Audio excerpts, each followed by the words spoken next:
الحمد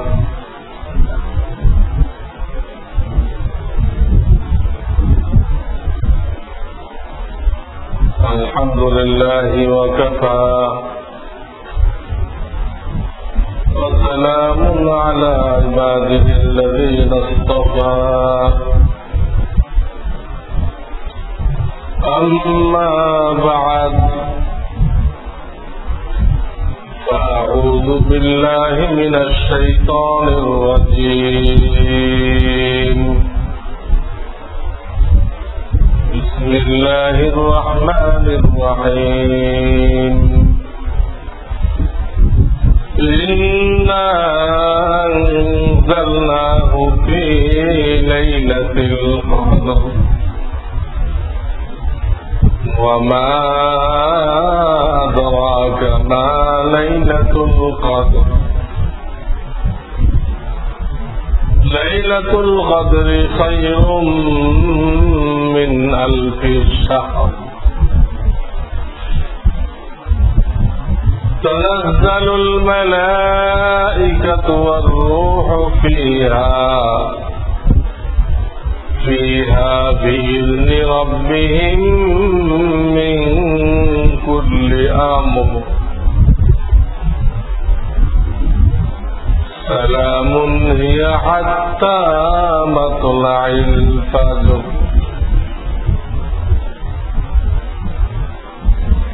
وقال رسول الله صلى الله عليه وسلم فيه ليلة خير من 1000 شهر من حرم خيرها فقد حرم وقال رسول الله صلى الله عليه وسلم لرجل تخرج زكاة مالك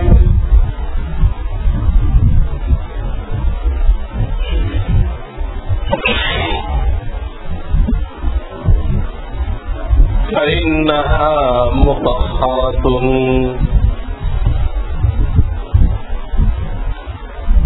أو كما قال رسول الله صلى الله عليه وسلم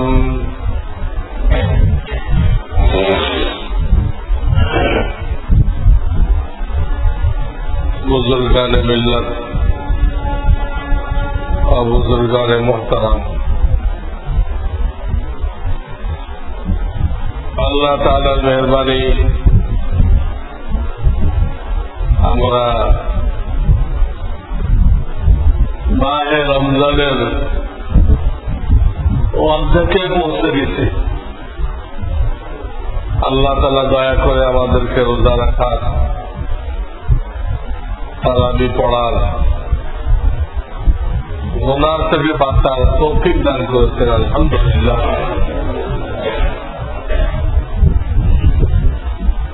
বাকি অর্ধেকের জন্য আমরা রমজানের হক আদায় করতে পারি, এর জন্য আল্লাহ তাআলার কাছে দোয়া করতে হবে এবং এই সময়ের মধ্যে যা করণীয় আছে এটাও ঠিক মতো করতে হবে। যেমন একটা করণীয় আছে লাইলাতুল কদর পাওয়ার জন্য শেষের দশকে ইতিকাফ করা, একটা করণীয়। 10 দিন বা 29 মাস গেলে 9 দিন এক টানা আল্লাহর ঘরে থাকা, মানবিক জরুরত ছাড়া বের না হওয়া,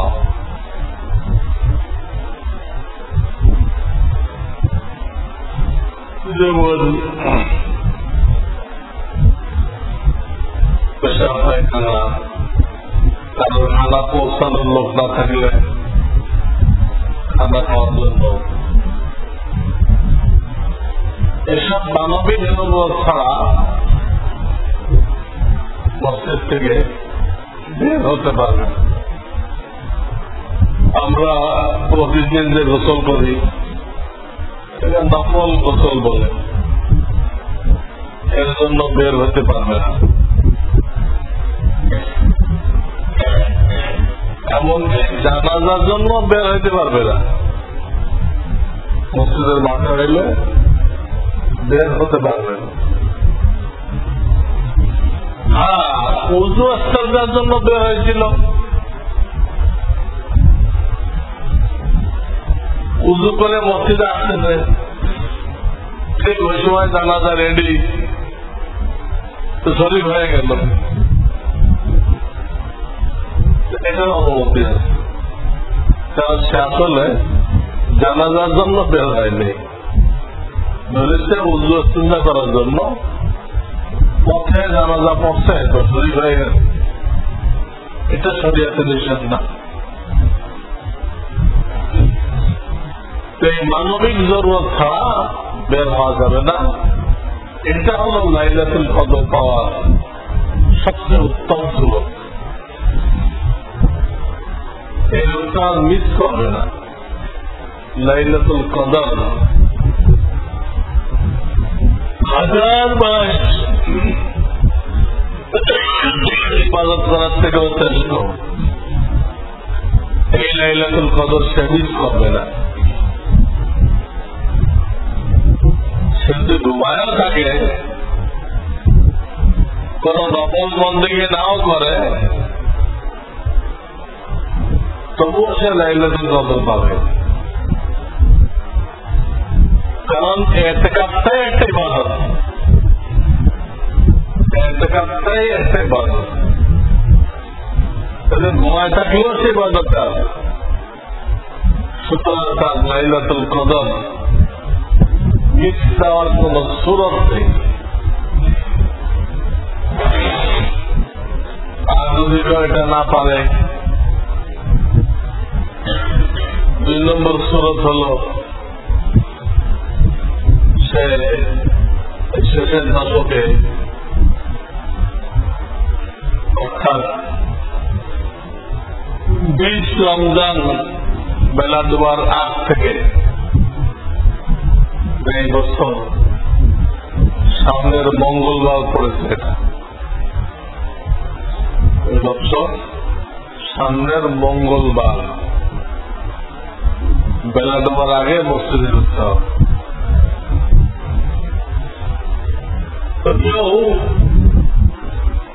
দিন রাত 24 ঘন্টা 10 দিন থাকবে এই সুযোগ পাইতেছে না। তার দ্বিতীয় পজিশন এই রাতগুলো মসজিদে নফল ইতিকাফ করল, রাত্রগুলো মসজিদে নফল ইতিকাফ করল। এটাও সে লাইলাতুল কদর পেয়ে যাবে, মাহরুম যাবে না। দিনে তার বাইরের কাজ কাম করল, ঈশান নামাজ পড়তে সে থেকে গেল,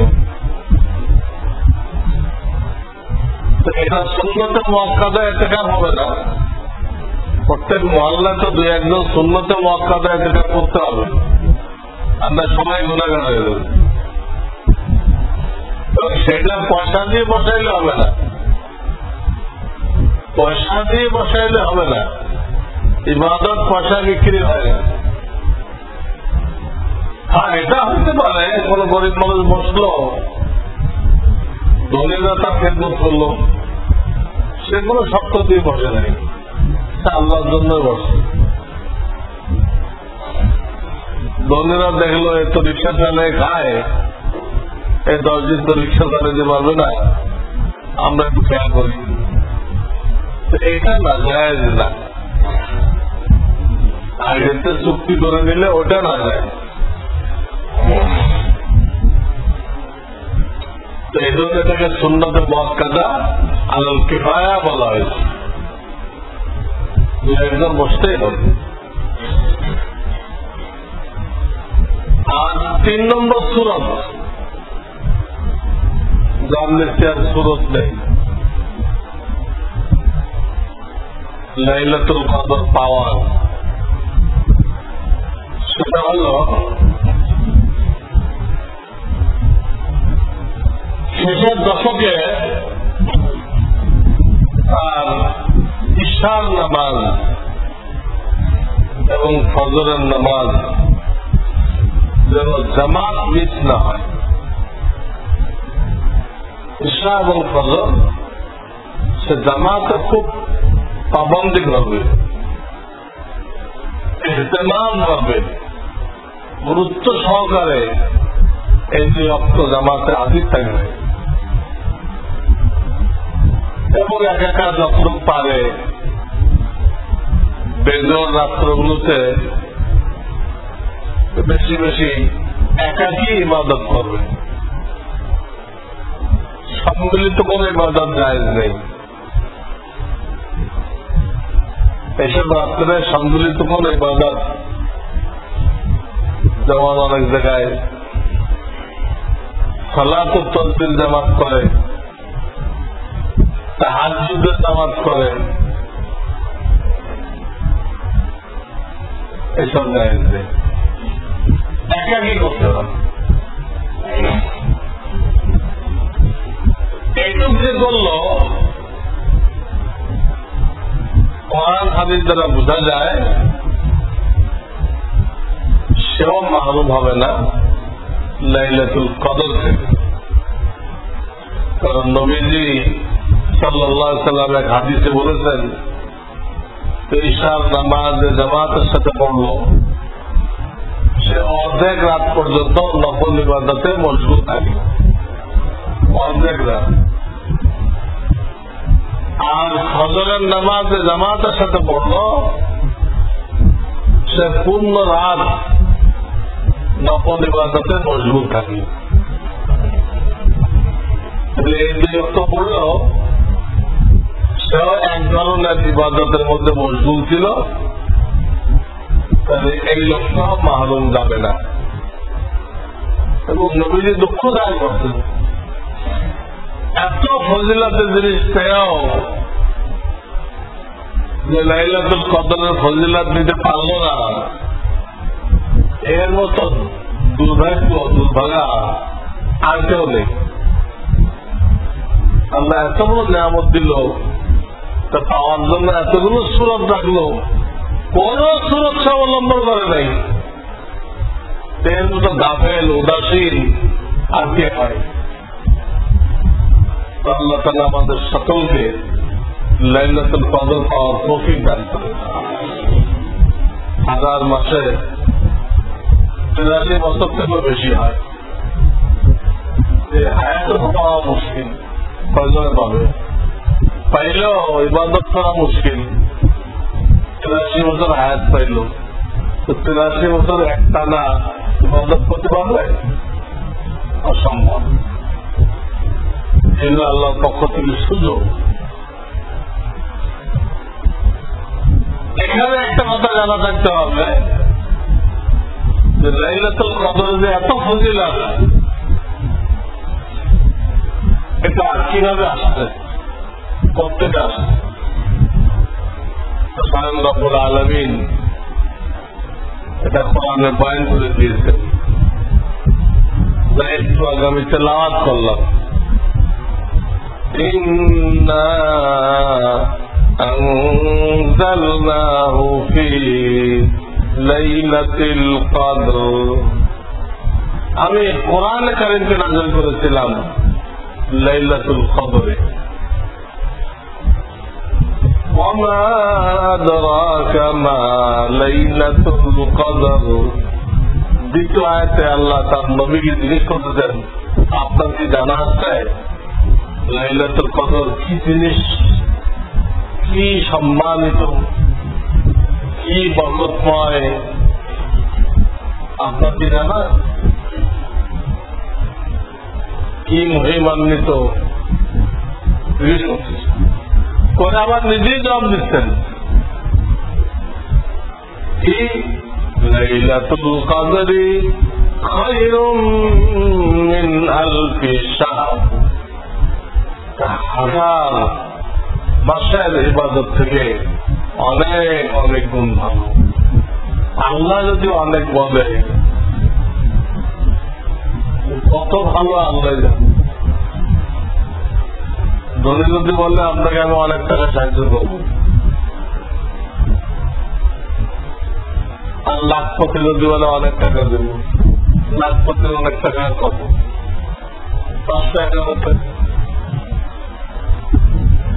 কিন্তু আরবপতি যদি বলে তো অনেক, আল্লাহ বলতে কত বেশি হবে। তো আল্লাহ নিজে এখানে বললেন প্রথম আয়াতে আমি কোরআন নাযিল করেছি লাইলাতুল কদরে, রমজানের শেষের 10 রাতে। বেজোড় রাতগুলোর ভিতরে ঘুরতে থাকে আল্লাহর ইচ্ছা, আল্লাহ যে বছর যেদিন দিবেন শেষের দশকের বেজোড় রাতগুলোতে এটা ঘুরতে থাকে। যাই হোক, এই রাত্রে ফজিলত আসছে থেকে এই রাত্রে আল্লাহ রাব্বুল আলামিন কোরআনে কারীম নাযিল করেছিলেন। কোরআন যে লৌহে মাহফুজ থেকে প্রথম আসমানে নাযিল হলো এই রাত্রে হয়েছে। কোরআন একটা ছোঁয়া, একটা স্পর্শ, একটা টাচ এই রাত্রের সাথে হয়েছে। এই ছোঁয়া লাগাতে, ঘষা লাগাতে এই রাত্রের ফজিলত হয়ে গেছে। এই রাত্রে নাযিল হয়েছে কোরআন লৌহে মাহফুজ থেকে প্রথম আসমান, পুরা কোরআন। ওইখান থেকে আবার 23 বছরে অল্প অল্প করে জিবরাইল আলাইহিস সালামের মাধ্যমে নবীদের উপরে নাযিল হয়েছে। যখন যেরকম জরুরত পড়ছে, প্রশ্ন হয়েছে, ওটা জিবরাইল আল্লাহর পক্ষ থেকে নিয়ে আসছে। জিবরাইল একা না, তার সাথে হাজার হাজার ফেরেশতা। জিবরাইল একাই যথেষ্ট, তবুও আমাদেরকে সন্দেহমুক্ত করার জন্য আল্লাহ জিবরাইল একা পাঠান নাই, হাজার হাজার ফেরেশতা দিয়েছে, যাতে কেউ বলতে না পারে দুনিয়া আনলেন মাঝখানে ইবলিস কিছু চিন্তা করে নিয়ে গেছে কিনা। ইবলিসের তো বাহিনী আছে, বা ইবলিস ওর মধ্যে কিছু পেশাই দিচ্ছে কিনা, দুনিয়াটায় পেশাই দিচ্ছে কিনা। এই সন্দেহ দূর করার জন্য বিরাট বাহিনী দিয়ে পাঠাচ্ছে। অথচ জিবরাইল একাই যথেষ্ট। ইবলিসের বাহিনী জিবরাইলের এক থাপ্পড় খাওয়ার যোগ্যতা রাখেন। জিবরাইল এত শক্ত, জিবরাইল আলাইহিস সালামের 600 বাজু। লূত আলাইহিস সালামের কওমকে যখন আল্লাহ ধ্বংস করতে পারলেন, একটা দেশ ধ্বংস করতে পারলেন, তিনি একটা বাজু ব্যবহার করছিলেন। 600 বাজু থেকে একটা বাজু ব্যবহার করে একটা দেশ মাটি শুদ্ধ উঠাই নিয়ে উল্টা করে ফেলছে। এক এক ফেরেশতা আল্লাহ এত শক্তি দিচ্ছে। আমরা ফুক দিলে একটা চাউল ওড়ে না, চাউল ওড়ে না, কিন্তু ইসরাফিল যখন ফুক দিবে চাউল তো চাউল। এটা মাল্টি স্টোর বিল্ডিং গুলো দেখতেছে, এগুলো তুলা হয়ে যাবে, তুলা, তুলার মতো উঠবে। এটা বিল্ডিং গুলো এত রড লাগাইছে এর মধ্যে, কোনো পাত্তা থাকবে না, তুলার মতো উঠবে। পাথরের পাহাড়, পাথরের পাহাড় তুলার মতো উঠবে। এক এক ফেরেশতাকে আল্লাহ তাআলা এই ক্ষমতা দান করেছে। সেই রব্বুল আলামিনের ক্ষমতা কম, ক্ষমতা প্রয়োগ করতে হবে, বললে হয়ে যায়। এই প্রিন্সিপাল্লাহ বানালেন কুন ফায়াকুন, আরাধনা আন্না কুন কুন ফায়াকুন। আমি যখন কোন জিনিস বানাইতে চাই কুন বলি, ফায়াকুন তো হয়ে যায়। দেড় শব্দের কুন এটা আল্লাহ ব্যবহার করলে একটা জিনিস অস্তিত্বে এসে যায়। এত বড় সৌরজগৎ অস্তিত্বে এসে গেল। আল্লাহ আকবার। সেই আল্লাহর সামনে বান্দা কিভাবে তাকাব্বুর করে, কিভাবে অহংকার করে, কিভাবে দাম্ভিকতা দেখায়, এরকম ক্ষমতা ছিল আল্লাহ। তিনি হাউসের উপর আসতেন, তার সামনে সবাইকে দাঁড়াইতে হবে। তবে একজন মানুষের যে আল্লাহকে বিশ্বাস করে, তার জন্য অহংকার, দাম্ভিকতা, ঔদ্ধত্য এগুলো তার জন্য কখনো ঠিক না। সে তবে বিনয়ী, বিনয়ী, নম্র, কোথাও তার পতাকাদের দ্বারা বড়াই প্রকাশ পাবে না। আল্লাহ এত বড় বুঝবে। তো আমি বলতেছিলাম যে কোরআনের কারণে লাইলাতুল কদরের এত মর্তবা হয়েছে। এই লাইলাতুল কদরটা রমজান মাসের মধ্যে থাকার কারণে পুরা রমজান মাস বরকতময় হয়ে গেছে। যে মাসে একটা নকল করলে ফরজের সমান ফল, আর একটা ফরজ করলে অন্য 11 মাসে 70টা ফরজ করার সমান ফল। তাহলে ফজিলতের কেন্দ্রবিন্দু কি? ফজিলতের কেন্দ্রবিন্দু কি? কোরআন। কোরআনের কারণে লাইলাতুল কদর, লাইলাতুল কদরের কারণেই রমজান মাসের ফজিলত 11 মাসের উপরে। কোরআন কোথায়? কোরআন। আজকে মুসলমানরা ইংরেজদের গুলির সাথে গুলি মিলে সেই কোরআনকে ফকিরা বিদ্যা নাম দিচ্ছে। আল্লাহ দুশ্মনদের সুরের সাথে সুর মিলে, আল্লাহর দুশ্মনদের সুরের সাথে সুর মিলে সেই কোরআনকে ফকিরা বিদ্যা নাম দিচ্ছে। আর আল্লাহ দুশ্মনদের সিলেবাসকে খুব দামি বিদ্যা নাম দিচ্ছে।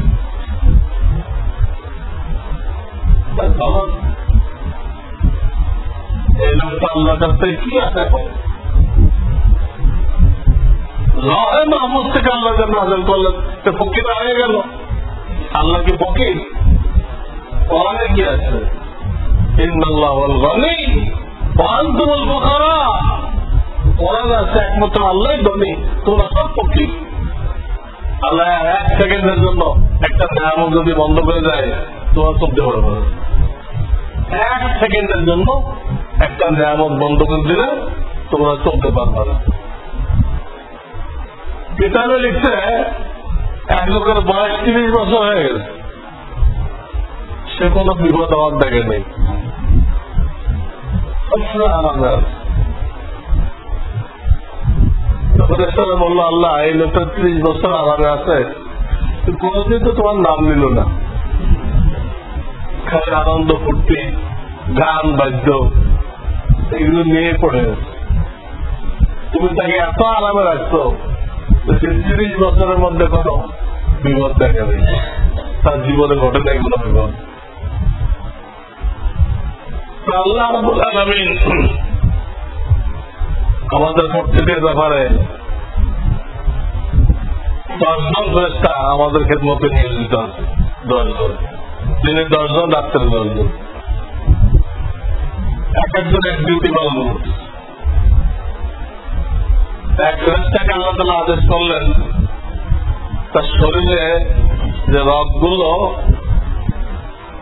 হরকত করতেছে, মানে লড়তেছে, লড়াফড়া করতেছে, এর একটা রগের নড়াচড়াকে বন্ধ করে দাও। স্বাভাবিকভাবে যে হেলতেছে, কাঁপতেছে, এই কাঁপা বন্ধ করে দাও। সর্বক্ষণ কিন্তু হাত ধরে দেখেন এগুলো মেশিন যেরকম কাঁপতে থাকে, আমাদের বডির ভিতরে অনেক কিছু স্বয়ংক্রিয় ভাবে কাজ করে। তো সাথে সাথে ফেরেশতা একটা রগের কাঁপুনি বন্ধ করে দিল, দিলে তার অবস্থা খারাপ হয়ে গেল।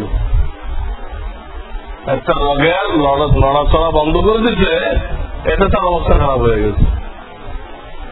আল্লাহ আল্লাহ করে চিল্লাই উঠছে, আল্লাহ আল্লাহ।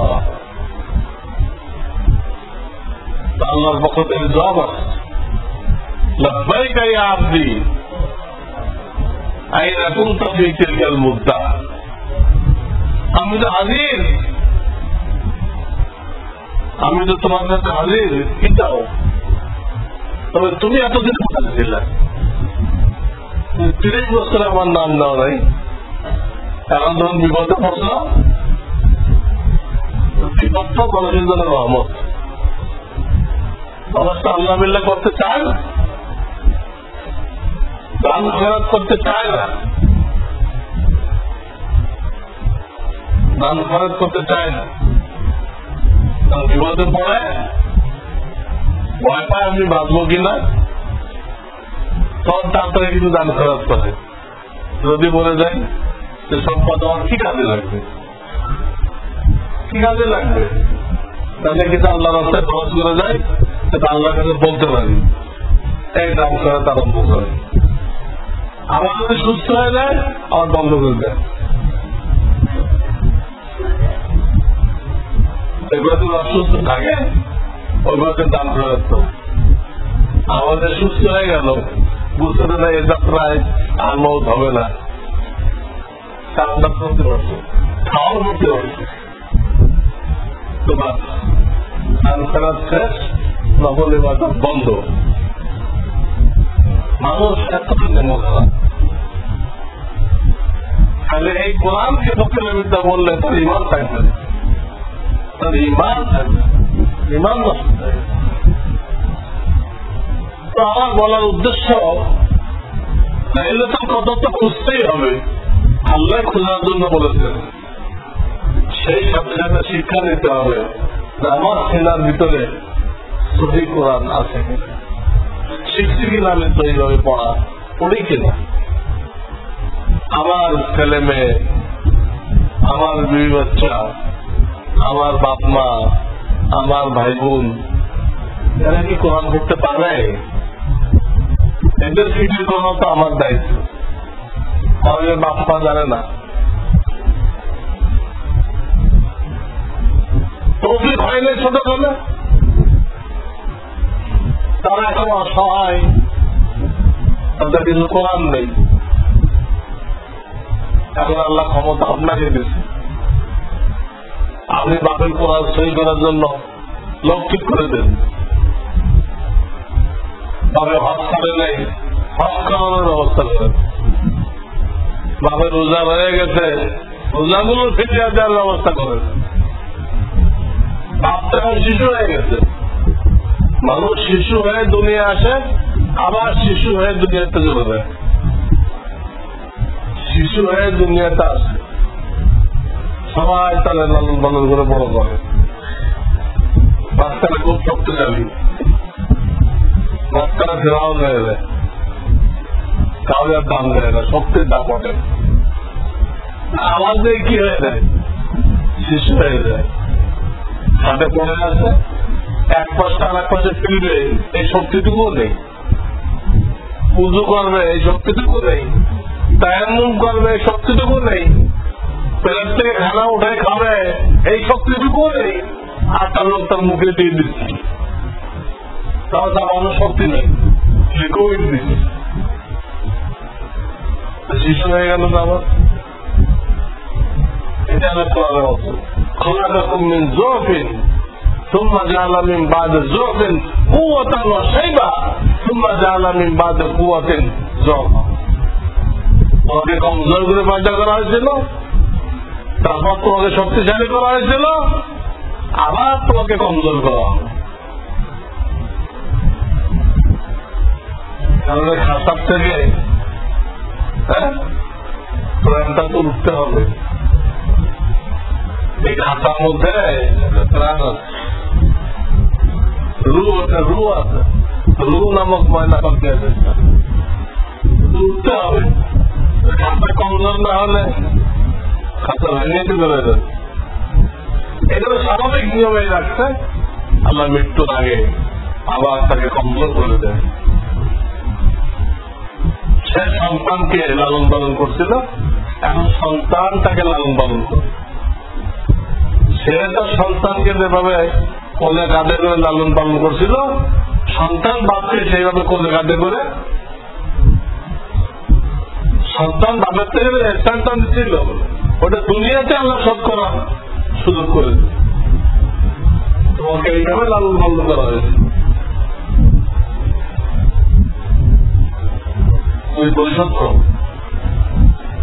কাজে এই কোরআন যাতে আমরা সবাই শিখতে পারি, একটা লোকালের পদ্ধতিতে কত সহজ হয়ে গেছে। আল্লাহ আমাদেরকে তৌফিক দান করে। লাইলাতুল কদর বুঝতে হবে, আবার কি করতে হবে, কোরআন সহি করার জন্য বাস্তব পদক্ষেপ দিতে হবে।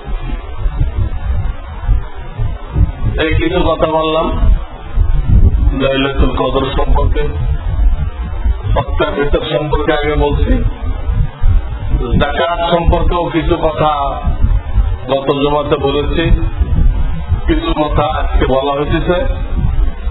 এই যাকাত আমাদেরকেও পাক করে, আমাদের মালকেও পাক করে। হাদিস আছে, নবী সাল্লাল্লাহু আলাইহি ওয়াসাল্লাম এক লোককে বলেন যাকাত দাও, যাকাত তোমাকেও পাক করবে, তোমার মালকেও পাক করে দেবে। আমাদের দিলকে লোভ লালসার থেকে পাক করে দেয়। লোভী লোক যাকাত দিতে পারে না, লোককে ছিন্ন বিচ্ছিন্ন করে যাকাতের টাকা দিতে পারে। এত কষ্ট অর্জন করছে, এই টাকা এখন কবিকে দিয়ে দিতে হবে, ফ্রি মুক্তি দিয়ে দিতে হবে। এতে লোভের সাথে অনেক মোকাবেলা করতে হয়।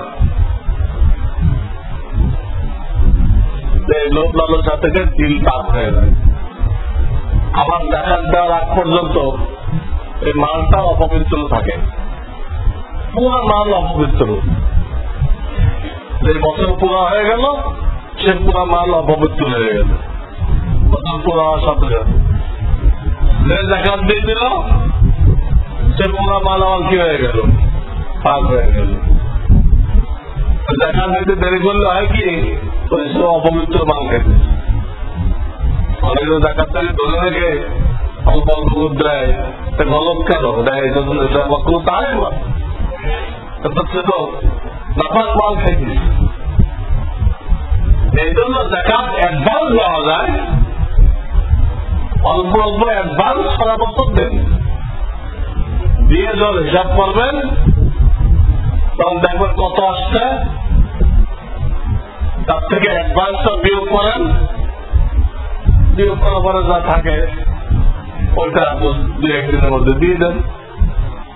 আপনার ওই ময়লা মাল খাওয়া লাগবে, অপবিত্র মাল খাওয়া লাগবে। নামাজ রোজা অ্যাডভান্স করা যায় না, যাকাত আর হজ, যাকাত আর হজ এই দুটাকে অ্যাডভান্স করা যায়।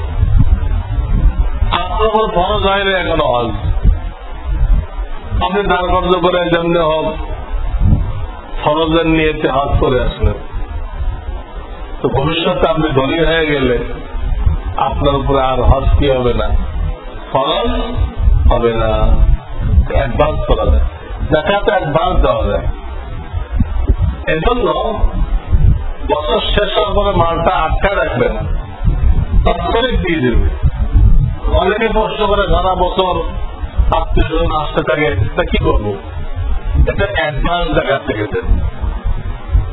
সারা বছর আত্মীয় আসতে থাকে, অ্যাডভান্স দেন, ওটা বছর শেষে বিয়োগ করে বাকিটা দিয়ে দিবে।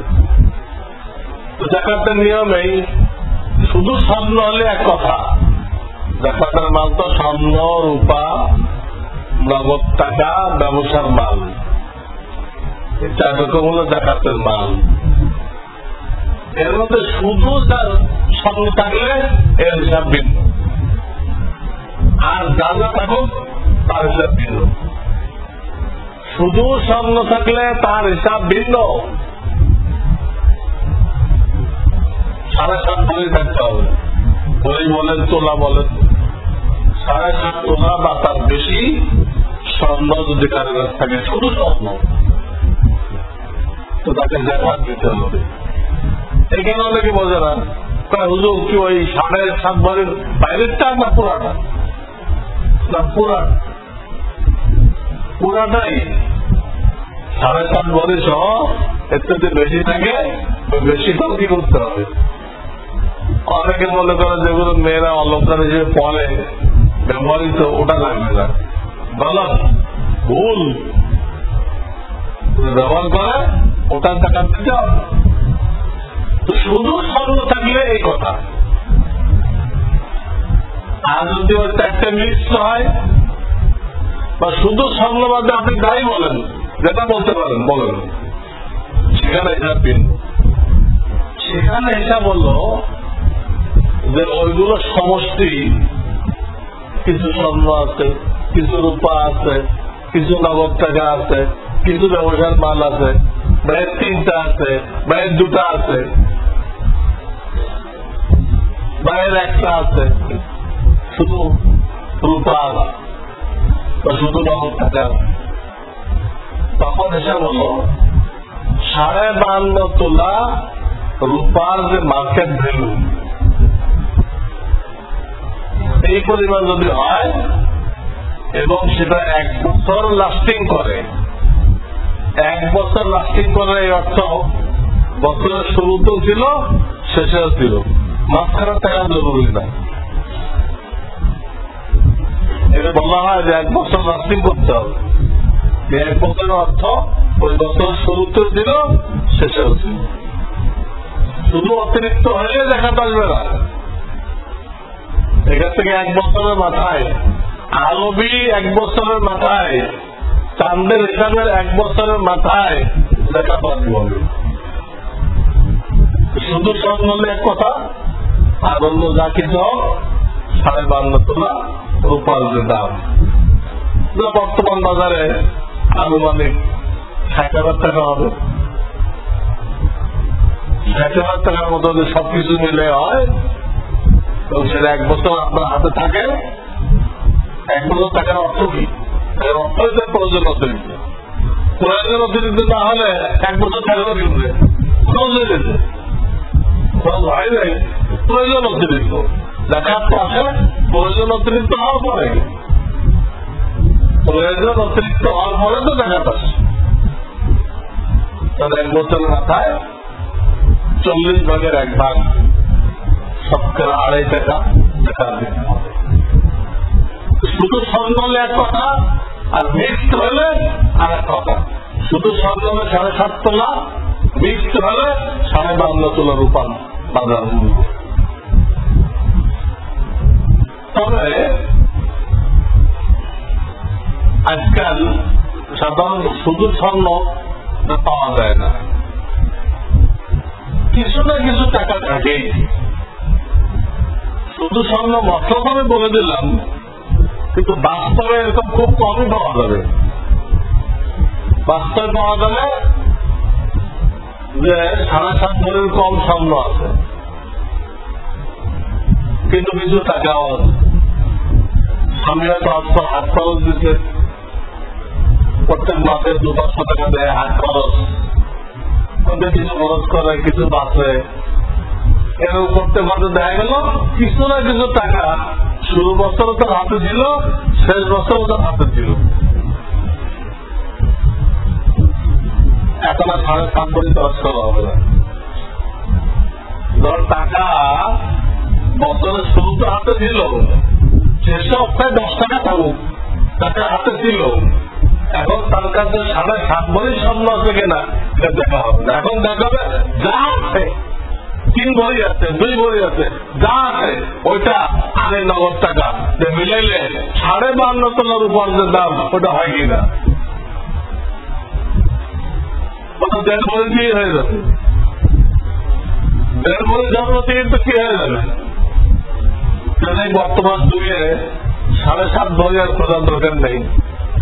মহিলাদের কাছে যত 7.5 ভরি স্বর্ণ না থাকুক, কিছু না কিছু টাকা, ওই টাকার কারণে এখন ওই 7.5 ভরি দেওয়া হবে না, স্বর্ণের দাম দেওয়া হবে।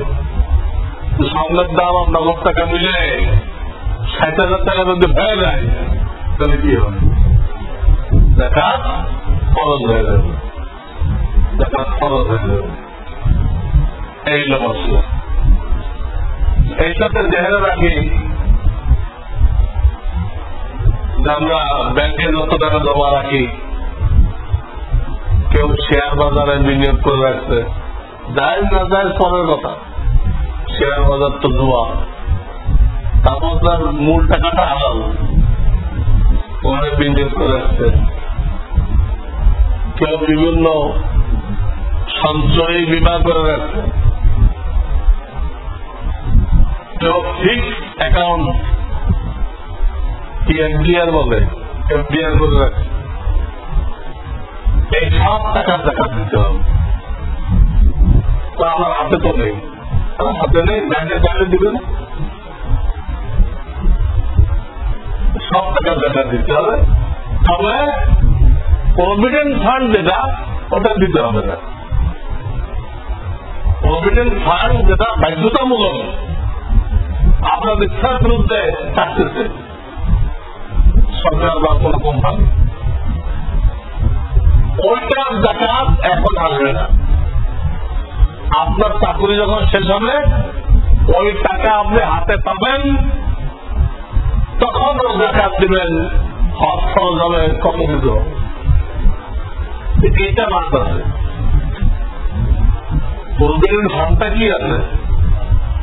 ঐচ্ছিক টাকা, বাধ্যতামূলক টাকা, এটা জাকাত দেওয়া লাগবে না। আর যত রকম ব্যাংক আছে, পোস্ট অফিসে জমা রাখে, প্রাইস বন্ডে কিনে রাখছে, সব জাকাত দিতে হবে,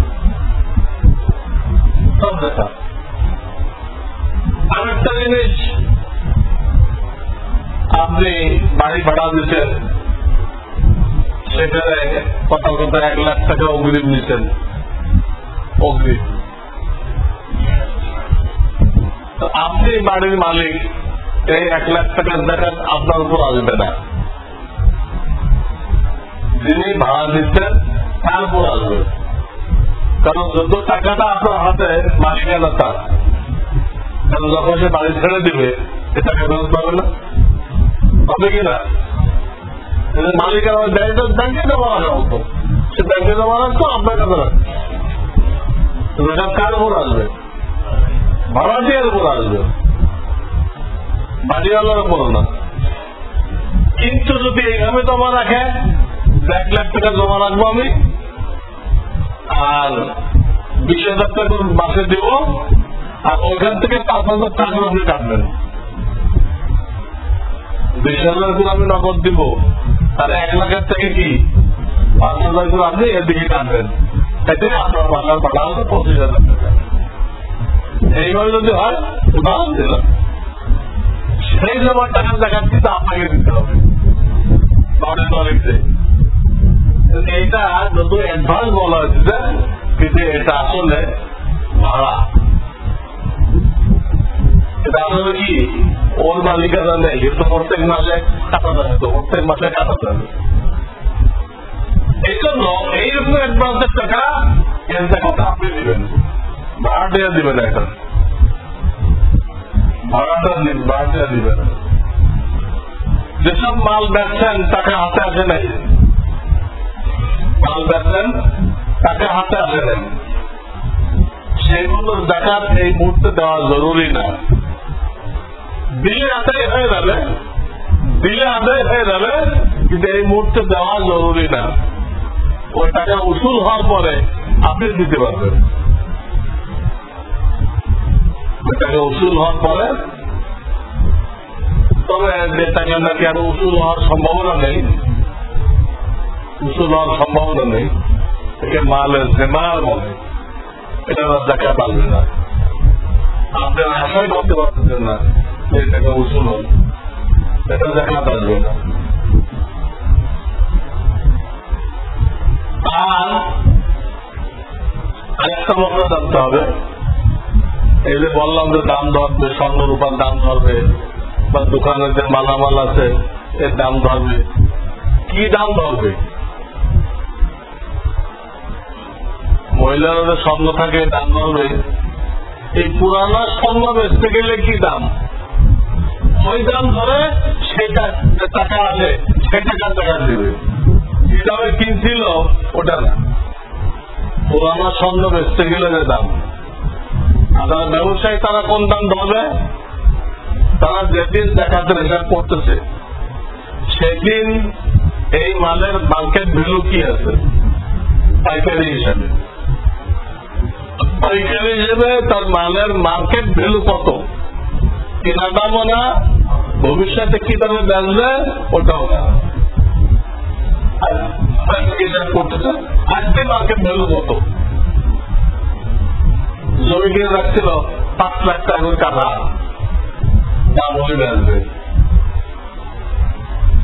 এখন এই জমির মার্কেট ভ্যালু 10 লাখ টাকা করে কাঠা, 50 লাখ টাকা করে কাঠা, কি দামে কিনছিল ওটা দেখা হবে না, এখন যেটা মার্কেট ভ্যালু ওটা ধরে জাকাত দিতে হবে। আর যে কোনো ঋণ জাকাত থেকে বাদ দেওয়া যাবে না, যে ঋণটা ইমিডিয়েট শোধ করতে হবে ওই ঋণটা জাকাত থেকে বাদ দেবে। আর যেখানে তাকে করজদাতা আপনাকে সুযোগ দিয়ে রাখছে, তা আপনার যখন সুযোগ হয় দিয়ে দিন। লোন আপনার বন্ধু মানুষ লোন দিতে তোমরা টাইম টেবিল বেঁধে দেয় নাই, তো আপনি দেন, আপনার যখন সুযোগ হয় তখন দিয়ে। এইরকম কোন লোন আপনার হাতের সম্পদ থেকে বিয়োগ হবে না, এইরকম কোন লোন আপনার হাতের থেকে বিয়োগ হবে না, ওটা এক্ষুনি আদায় করতে হবে এই মাসে 2-4 দিন পরে, ওইটা বিয়োগ হবে। শিল্প ঋণ এটা বিয়োগ হবে না, জাকাত দিতে হবে। কারণ আপনি দেউলিয়া হয়ে গেলে ব্যাংক আপনার মেশিন পত্র নিয়ে দেবে, ওখানে ঋণও আছে অ্যাসেটও আছে, এজন্য ওই ঋণ বাদ দেয় না, শুধু নগদ ঋণটা বাদ দেয়। এখন যে মশলা রয়ে গেল জাকাত কাকে দিবেন, এখানে মাত্র হল যাদের থেকে আপনি আমি দুনিয়াতে আসছি, সম্পর্কে যাদের থেকে আমরা দুনিয়াতে আসছি এদেরকে দেওয়া যাবে না। এরা যারা বাপ মা, দাদা দাদি, নানা নানি, সরাসরি এদের থেকে আমরা আসছি, এদেরকে জাকাত দেওয়া যাবে না, নফল দান করতে হবে, যাকে হাদিয়া বলে। এদেরকে নফল দান করতে হবে, যাকে হাদিয়া বলে। আর আমাদের থেকে যারা দুনিয়াতে আসছে এদেরকেও দেওয়া যাবে না। নিজের ছেলে মেয়ে, এই ছেলে মেয়েদের সন্তান, নাতি নাতকু, এদেরকেও দেওয়া যাবে না। নিজের জাকাত আদায় হবে না, নফল দান হবে। জাকাত আদায় হবে না, নফল দান হবে। যাদের থেকে আপনি আসছেন, আপনার থেকে যারা যাদের থেকে আপনি আসছেন, আরবিতে হলো উসুল, আপনার থেকে যারা আসছেন এগুলো গুরু, এই 2 গুরুকে দেওয়া যাবে না, কোন ধনীকে দেওয়া যাবে না, কোন অমুসলিমকে দেওয়া যাবে না, স্বামী স্ত্রী একজন আরেকজনকে দেওয়া যাবে না, স্বামী স্ত্রী একজন আরেকজনকে দিতে পারবে না, এই কোন জায়গায় দেওয়া যাবে না। এর বাইরে ভাই ভাইকে দিতে পারে, চাচাকে দেওয়া যাবে, মামুকে দেওয়া যাবে, খালাকে দেওয়া যাবে, হ্যাঁ, নিজের আপন ভাই যদি গরিব হয় তাকে দেওয়া যাবে। উসুল পুরো বাদ দিয়ে আর যত আত্মীয় স্বজন আছে তারা গরিব হলে তাদেরকে দেওয়া যাবে। তবে তাদেরকে দেওয়ার সময় নকল দান করা উচিত, তৌফিক না হয় দেখাতে দিতে হয়। কিতাবে লিখতে হাতিয়া বলে দেওয়া যায়, তাদের দিল মানে হাতিয়া বলে দিবে। শরীয়ত শিখাই দিতে আপনি আমার গোনা হবে কেন চিন্তা করতেছেন কেন? যে আল্লাহ গোনা লিখবে সে আল্লাহ তো শিখাই দিয়েছে, নিকটবর থেকে দিলে হাতিয়া বলে দাও। আল্লাহ অনেক কিছু আমাদেরকে দেখে রাখছে, আমি বলছি না, কারণ বেতন নামাজ কাজা হয়ে গেছে, আর বেতন না বললে তো ফজর নামাজ সহি হবে না, ফজর সহি হবে সেটা আগে বেতন পড়ে দিতে হবে। তো মশলা কি? মশলা এই যে দোয়া করতে গেলে হাত তুলতে হয়, এটা আল্লাহ মাফ করে দিচ্ছে। হাত তুলে পরে দোয়ায় পড়ে গেলেন, তাহলে বেতন নামাজ পড়তেছেন। সব মানুষ কি বলবে এই তো হাদিসটা মানুষ কিন্তু বেতন পড়ে বেতন পড়ছে আল্লাহ সব আল্লাহ আপনার ইজ্জত বাঁচাইছে। আপনি হাত না তুলে ডাইরেক্ট দোয়া করুন পড়ে দুপুর ধরবেন। আল্লাহ বান্দার ইজ্জতকে কি করবে না? আপনারা বুঝতে পারবেন যে কাকে কাকে দেওয়া যাবে, কাকে কাকে দেওয়া যাবে না, এটা বুঝতে পারবেন। গরিব আত্মীয় স্বজন এদেরকে দিতে হবে। আর একটা হত্যা রয়ে গেছে মেহমান রসুল। মেহমান রসুল বিভিন্ন কওমি মাদ্রাসায় যারা পড়তেছে, খালি এত কোনো হিসাবের জিনিস না, তাই ইংরেজদের প্রতিষ্ঠান, এখান থেকে ইংরেজদের চমৎকারী পয়দা হয়, মৌদুদি সাহেবের লোকজন পয়দা হয়। দুটো সমস্যা, একদিন ইংরেজদের লোক তৈরি হতেছে আর একদিন মৌদুদের লোক তৈরি হয়েছে। ইসলামের কি হলো? এই মাদ্রাসা থেকে ইসলামের কি ফায়দা হলো? কোন ফায়দা নেই।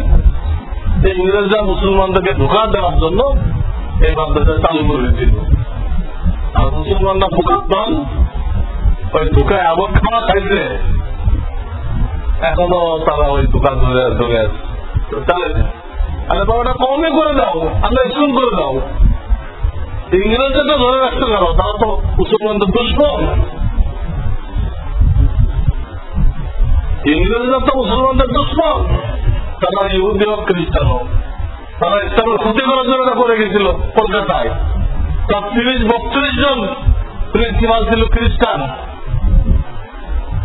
আমাদের বাইতুল মুকাররমের ইসলামিক ফাউন্ডেশন, এই ইসলামিক ফাউন্ডেশন থেকে আলিয়া মাদ্রাসার ইতিহাস নামে একটা বই লিখছে। এই বইতে 31 জন প্রিন্সিপাল যে খ্রিস্টান ছিল এদের নাম দেওয়া হয়েছে এবং প্রত্যেকের পিরিয়ড উল্লেখ করা হয়েছে, কার পিরিয়ড কত থেকে কত।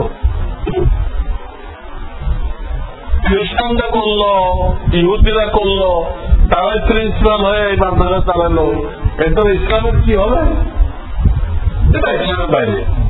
পরবর্তীকালে মুসলমানদের উচিত ছিল আর দুনিয়া শিখুক, স্কুল করে দাও, আমরা এটাকে কমই করে দাও। মাঝখানে না পুরুষ না মহিলা হিজড়া বানানোর কোনো দরকার ছিল না। এটা আমাদের বেকুব। এজন্য কমই মাদ্রাসা 3 থেকে আসবে, দেওবন্দি মাদ্রাসা হচ্ছে ভাই, কমই মাদ্রাসা হচ্ছে 3 থেকে আসবে। এখানে যারা ছাত্র মেহমান রসুল এদেরকে ভুলে চলবে না, এদের হক গরিব আত্মীয় স্বজন থেকে কম না। কারণ এই ছাত্রদের ওসিলায় দিন আল্লাহর জমিনে টিকিয়ে রাখে। এদেরকে যাকাত ফিতরা দিলে যাকাত ফিতরা তো আদায় হবে, সবটা জারিয়ে হবে, নিজের আত্মীয় স্বজনকে দিতে হবে। তো সেখানে শুধু যাকাত ফিতরা আদায় হবে, সবটা জারিয়ে হবে না। যাকাত ফিতরা আদায় হয়ে যাবে, খরচ আদায় হয়ে যাবে, সবটা জারিয়ে হবে না। কিন্তু এইখানে দিলে যাকাত ফিতরা আদায় হবে, সেই সাথে কিয়ামত পর্যন্ত সব দাঁড়িয়ে থাকবে, সবচেয়ে দাঁড়িয়ে হওয়া। এই জন্য প্রত্যেক বছর আমি বলে থাকি যে আমরা এই মসজিদে নামাজ পড়ি, আমাদের এই মসজিদেরই মাদ্রাসা, তাহলে প্রথম আমরা এই মাদ্রাসার খবর নিব, এখানে বছরের বাজেট কত এটা আমরা পুরা করে দেব, কোরবানির সময় জাকাত দিয়ে এখানে বাজেট পুরা করে দিব, যেন এটা কোনো প্রেশারে না থাকে। 2 নম্বর, আমি আপনাদের খতিব, একটা মজলুম মাদ্রাসা আমি আসছি। মজলুম মাদ্রাসা এই জন্য বললাম, মূল বিল্ডিংটা ইসলামের নামে কিছু দস্যু দখল করে রাখছে। ইসলামের নামে কিছু দস্যু ভাই দেখা তারা আমার মাদ্রাসা দখল করে 2 পিরিয়ড চলে গেছে। ওই দস্যুগুলো বিএনপির সময় বিএনপি হয়, আওয়ামী লীগের সময় আওয়ামী লীগ হয়, যে সরকার আছে ওটা হয়, দখলটা করে রাখে। যে সরকার আছে রাস্তাঘাটে সরকার। আমি তো কোনো রাজনৈতিক ব্যক্তিত্ব না, আমি কোনো পার্টির মধ্যে দিতে পেরেছি, ইসলামী অন ইসলামী কোন পার্টির সাথে আমার কোনো সম্পর্ক নেই। আমি তো মাদ্রাসা নিয়ে আসছি, দাওয়াত লোকের নামাজ শেখাই, নুরানি পদ্ধতিতে পড়া শেখাই, তবলিগের মাধ্যমে ইমানের দাওয়াত দেই। আমার রাজনীতি এজন্য আমি ওনাদের শয়তানি বুদ্ধি করতেছে, এগুলো আমি করতে পারি না, আমার তো শোয়া পাই না, আমি মসজিদে হয়ে আছি। আল্লাহ দয়া, ওই মাদ্রাসা তো 16 টাকার উপরে, আল্লাহ আমাকে 3.5 বিঘা জায়গা দিচ্ছে, 3.5 বিঘা 6 কোটি টাকা দিয়ে আপনার অনেকে চলে গেছে। সেখানে এখন মসজিদের কাজ চলতেছে, পাইলিংও শেষ হয়ে গেছে। 50 লাখ টাকা ব্যয় করে প্রিকাস্ট পাইলিংও শেষ হয়ে গেছে। এখন পাইলটা সব কলম উঠবে, উঠে পলন তৈরি হবে। আমি এই মাদ্রাসার জন্য চাইতেছি, এখানের জন্য আপনারা জাকাত দিয়ে ছাত্রদের সাহায্য করবেন। আমি যে মজলুম মাদ্রাসা আছি জামিয়া রহমানিয়া, ওখানেও তৌফিক অনুযায়ী জাকাতের টাকা দিয়ে সাহায্য করবেন। আর নতুন যে মাদ্রাসা করতেছি ওখানে এখন জাকাত না হইতেছে না, যেহেতু ওখানে নির্মাণ কাজ চলতেছে, জাকাত খরচ করার কোনো জায়গা নেই। ওখানে নকল দান যারা করতে পারেন তারা ওখানে ওই মসজিদুল আবরার তৈরি হইতেছে, ওখানে এই টাইল ক্যাপ এবং সব খরচ তৈরি করার জন্য 50 লক্ষ টাকা দরকার। নকল দান যারা করতে চান তারা ওই মসজিদের এখানে শরীর হয়ে যাবেন। এই কয়েকটা আবেদন করলাম, আর আগে তো একটা আবেদন করে রাখছিলাম আগে কয়েক সপ্তাহ ধরে।